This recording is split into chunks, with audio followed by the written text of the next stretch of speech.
भारत में आने वाली प्रमुख यूरोपीय कंपनियां। सबसे पहले आते हैं एस्तादो द इंडिया पुर्तगाल, एक कंपनी का नाम इनकी। ये आते हैं 1498 ईस्वी में। फिर दूसरी आती है ब्रिटिश ईस्ट इंडिया कंपनी, 1600 या 1599 के बीच में आती है ना।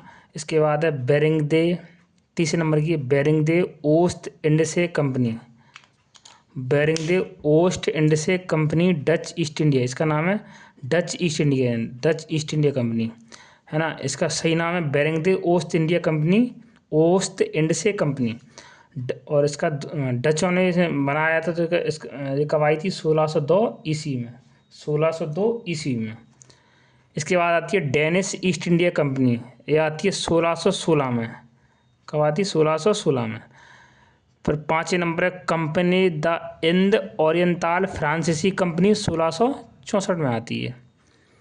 इसके छठवें नंबर पर आती है स्वीडिश ईस्ट इंडिया कंपनी, ये आती है 1731 में। तो हम सबसे पहले पढ़ेंगे भारत में, मतलब पुर्तगाली कंपनी के बारे में पढ़ेंगे। तो भारत में सबसे पहले पुर्तगाल कब आए थे, कब गए, इन्होंने क्या क्या किया, इन सब के बारे में जानकारी प्राप्त करेंगे।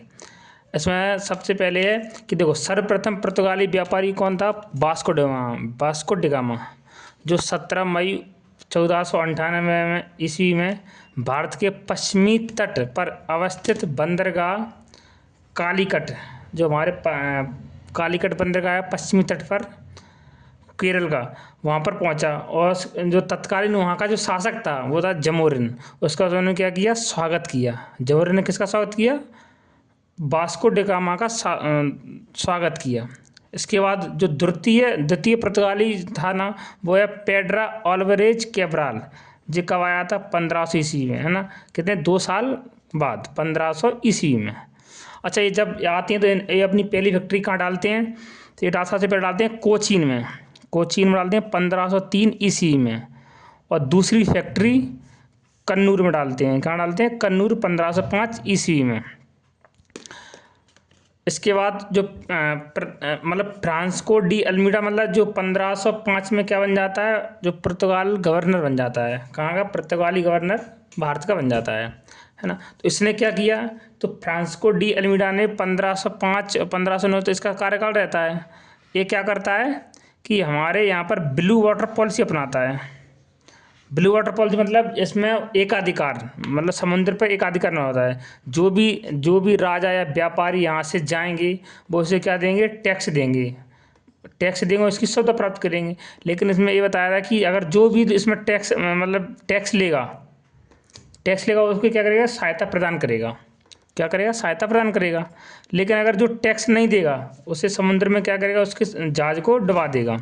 इसके बाद आते हैं अल्फांसो डी अल्बुकर्क, है ना। तो इसने एक आदेश दिया कि जो पुर्तगाली पुरुष हैं वो भारतीय स्त्रियों से वैवाहिक संबंध स्थापित करें, जिससे यहाँ क्या हो सके? पुर्तगाली बस्ती को हम बसाया जा सकता है। तो इसने इस तरह का फरमान जारी किया था। और यही क्या करता है? अल्फांसो डी अल्बुकर्क जो गवर्नर होता है, जो बीजापुर के सुल्तान को पराजित कर गोवा पर कब्जा कर लेता है। और आगे चलकर 1530 ईस्वी में एक गोवा को आधिकारिक राजधानी बना देता है। क्या बना देता है? 1530 में गोवा को आधिकारिक राजधानी बनाते हैं। अच्छा, अभी बताओ, जो भारत में पुर्तगालियों का आगमन है ना, तो ये कुछ ना कुछ लेके आएंगे, तो योगदान करेंगे। तो इन्होंने हमारे यहाँ पर 1556 ईस्वी में क्या किया? पहला प्रिंटिंग प्रेस गोवा में खोला।